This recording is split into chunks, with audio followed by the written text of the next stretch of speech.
Chapter 5. Grateful, she was provided the comfort of sitting at a table in a hearing room at the Middle Tennessee State Penitentiary rather than being required to stand at a lectern. Ashley stared at the members of the parole board. They lined the long table opposite her, their faces stoic.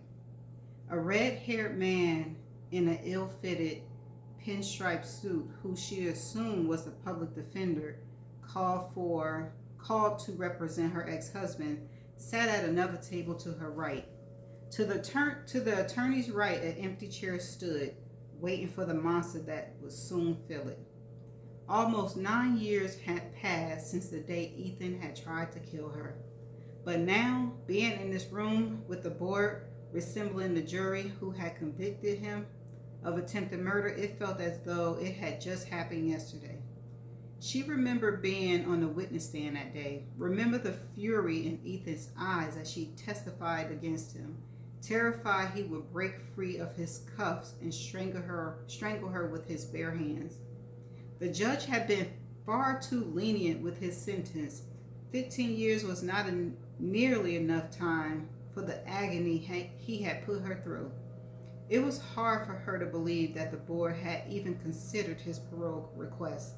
A man like Ethan, with such a sick and twisted mind, could never change his ways. She felt he would never regret what he had done to her. In fact, she was certain he was proud of it, likely bragging about her to his cellmates, and no doubt wore his deed like a badge of honor. She didn't want to let herself imagine what would happen if his parole request was granted. She knew he would find her and stalk her. She wouldn't be able to stay in Briarwood. Her only option would be to go change her name and move to a different state, maybe as far as the West Coast. Leaving would be the only way she could ensure her life would be safe. Not only would she lose Brett, but Ethan may even try to harm him as well. She feared for her fiancé's life as much as she feared for her own. Startled by the creak of the door behind her, Ashley turned and watched as a prison guard led Ethan into the room, his hands cuffed in front of him. Apprehension fluttered in her chest as he marched towards his chair. Dressed in a standard prison garb, a light blue V-neck shirt and dark blue pants, he kept his gaze focused on the floor. He looked different than she remembered. The dark curly mane she had once loved to run her fingers through had been replaced by a military cut which made him seem older than his actual age. Time had altered his appearance not only by adding extra years to his hardened face, but also by packing additional muscle onto his frame. He'd cut a foreboding figure before, all those years earlier, but now the sight of him was even more ominous. Thankful that his eyes were directed towards the ground, that he had not yet discerned her presence, Ashley held her breath until her ex-husband was seated. She surveyed the room once again, noticing that the only other person in attendance were employees of the prison. To her surprise, Ethan's mother had failed to appear. Ashley surmised that even the woman who gave birth to her ex-husband had realized he was too dangerous to be set free.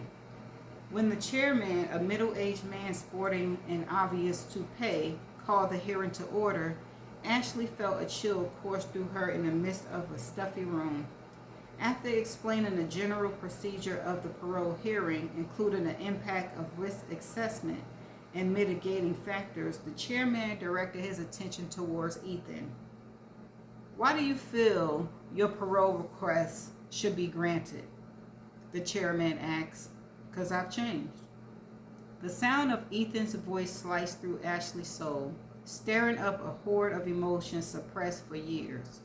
She gripped the arms of her chair, feeling as though she might faint. "In what ways have you changed?" the chairman continued. "I'm not that same man that I was. What I done was wrong, I know that, and I'm deeply sorry for all my sins." Ethan was using his soft voice, only she knew well, the one that made him sound humble and affable, not capable of the evil he had perpetrated. What led you to commit the crime of attempted murder?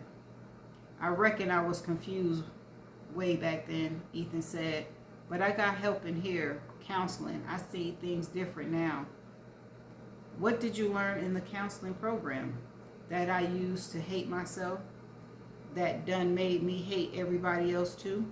But I don't no more. I don't hate nobody. Ethan had never hated himself. Others, yes, but not himself. He was one of the most narcissistic people she'd ever met. The chairman nodded before reading off the next question. If you can go back in time, he asked Ethan, what would you do differently? I would never hurt nobody. I would have got help. Maybe gone to church, read the good book, been a better man, made my mama proud. After making a note on the paper in front of him, the chairman continued, if we grant your parole, how can we be assured you will commit the same crime again? 'Cause it makes me sick what I done. I'm sore ashamed. I don't never want to be that man I was ever again. During the testimony, Ashley had focused on the faces of the parole board members. They nodded and glanced at each other as her ex-husband spoke. One by one, she watched as their expressions began to soften. To her horror, she realized Ethan's ruse was working. He had wielded that same charisma against her many times in the past, making her believe that he was the only person on earth who could ever truly love her, that she needed him to survive. He convinced her that she was the one in the wrong, that she was to blame for his actions, and if she had only been a better wife, the kind he deserved, he never would have resorted to violence. And he had a way of twisting things, making you doubt everything you once thought was true. Thank you, Mr. Barrett, the chairman said, a smile on his lips. For your answers here today, it seems you're well on your way to rehabilitation. He checked his stack of papers, making a few notations. I believe we have one victim's impact statement before we make our decision, he stated, and then nodded towards Ashley. You have the floor. She felt her ex-husband's eyes light on her for the first time since the hearing commenced. Up until now, he seemed so wrapped up in delivering his Oscar-worthy performance that she doubted he even realized she was in the room.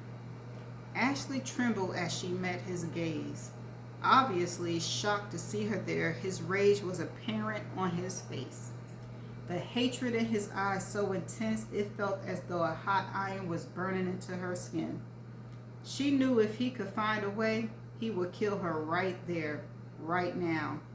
Her immediate impulse was to run, to get as far away from him as possible. But running wasn't an option. Forcing herself to look away, she concentrated on the face of the parole board chairman, took a deep breath, and began her statement. My name is Ashley Hope, and I was married to Ethan Barrett. During the course of our marriage, I suffered a tremendous amount of abuse, both mental and physical, at his hands. She paused for a moment, gathering her thoughts, willing her voice to remain steady. As you are aware, Mr. Barrett is serving 15-year sentence for attempted murder. I'm the person he tried to kill. Ashley could no longer feel the chair in which she sat. The hearing room and all the people around her faded from her vision as the door to her mind's vault, the place she had banished the memories of her marriage to Ethan, itched open. She could smell the earth walls that surrounded her, felt the decaying leaves damp beneath her bare legs. Her mind transported her back to the mountain. She was 18 again, back inside the pit. Ashley touched her throbbing forehead and felt the blood crusted on her skin and matted in her hair. Was it the gaudy false diamond ring he wore that had cut her flesh? Or had he hit her with something else? She hadn't expected the blow that knocked her out.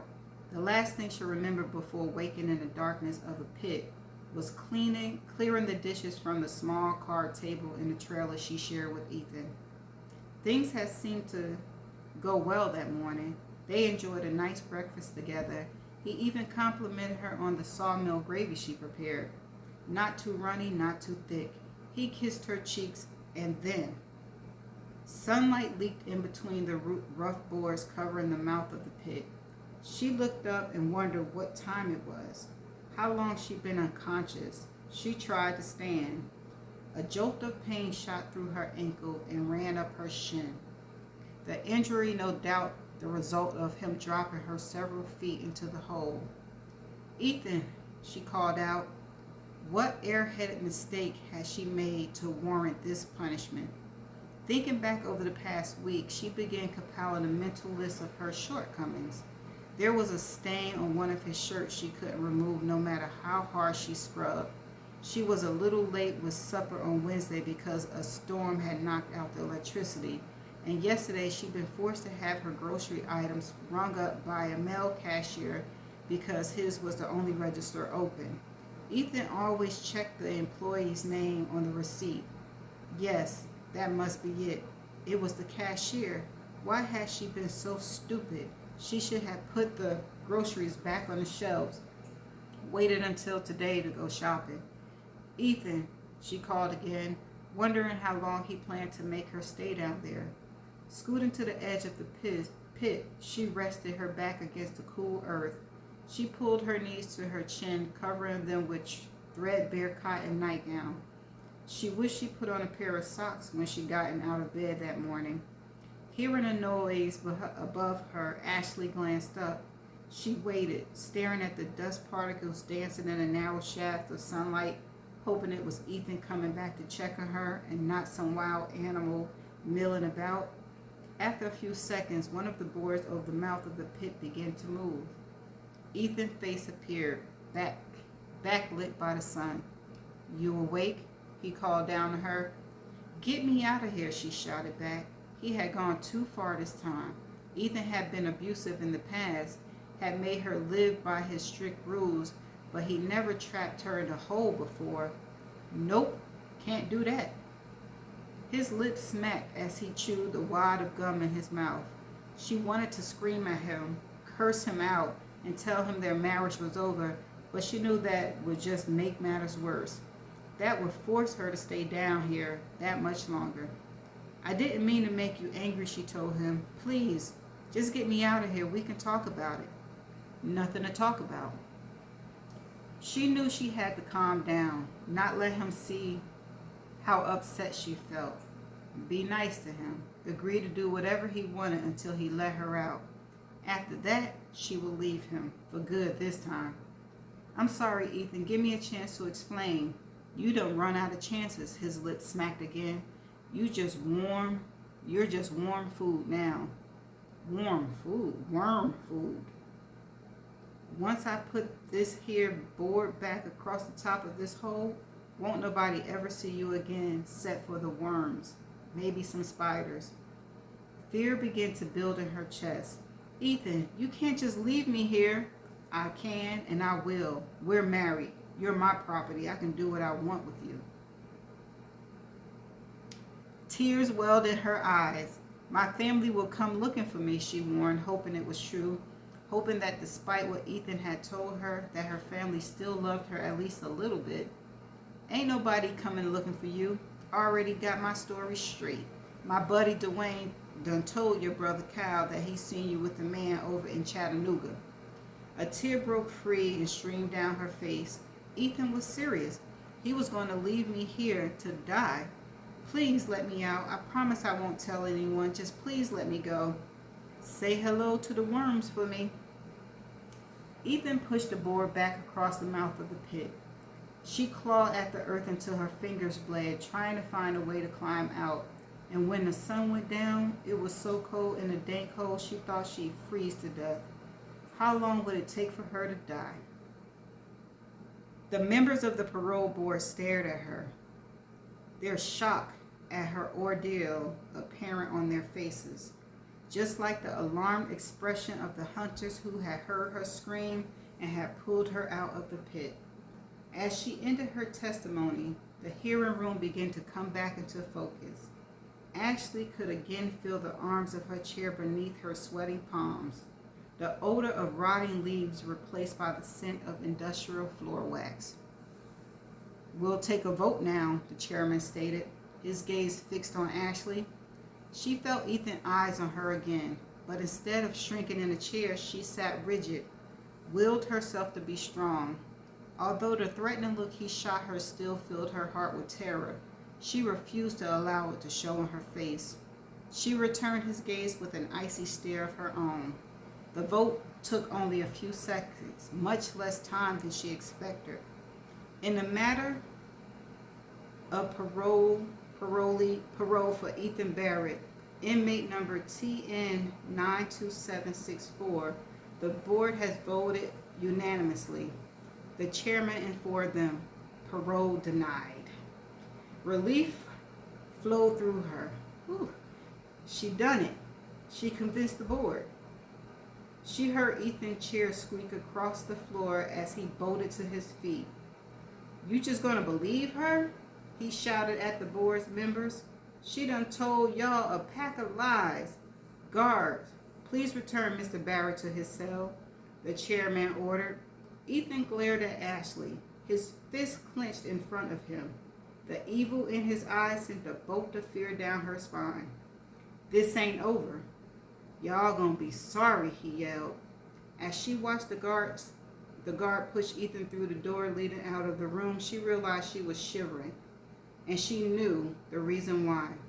It was the words her ex-husband had shouted, "Y'all gonna be sorry." Somehow, deep in her soul, she knew his words would prove to be true. That's the end of chapter 5. See you in chapter 6.